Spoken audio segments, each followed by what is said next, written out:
Let's talk about love. I have a very simple question for you today. Is normally what you say uplifting, empowering, kind, loving, or 8 or 9 out of 10 times when you speak, you are being negative, you're disempowering, you have these limiting thoughts, this limiting energy surrounding your messages, your communication, what comes from you.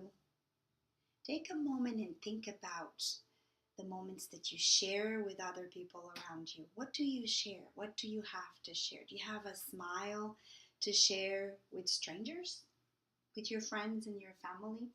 It's easier, but not always done. So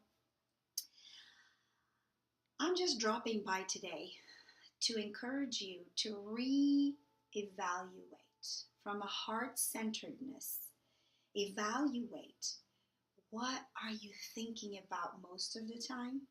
What world are you choosing to live in most of the time?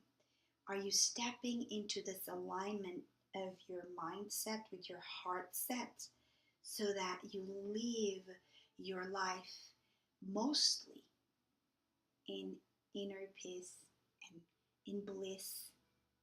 Because inner peace and bliss, they have a certain space in your existence. And if you set camp there, every once in a while you'll go for a walk and you'll get into all these other fields of existence. You'll get to sadness, you'll get to desperation, you'll get to frustration, you'll get to celebration, you'll get to exhilaration, and you get to all of these other fields that life has to offer, right? But there will be a moment for you to get back home where your center is, where you are aligned, right? Where you are in love and compassion and bliss and inner peace are there, awaiting you, to embrace you, to welcome you back home. And all of this takes a place. All of this plays a role in the communication you choose to use and share with the world around you. So, less than 5 minutes.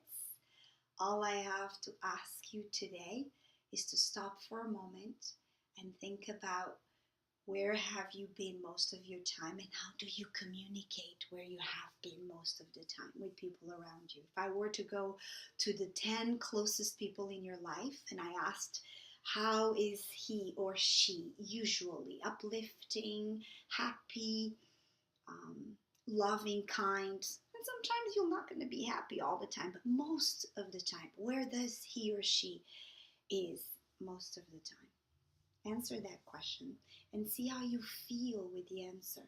And if there's any changes, any shifts, any adjustments, as minor as they may be, they all will make a difference if you are aware, if you just connect and make that choice coming from within, where you choose to live most of your living days, most of your heart journey. Where will you be found? If I'm looking for you, where will I find you most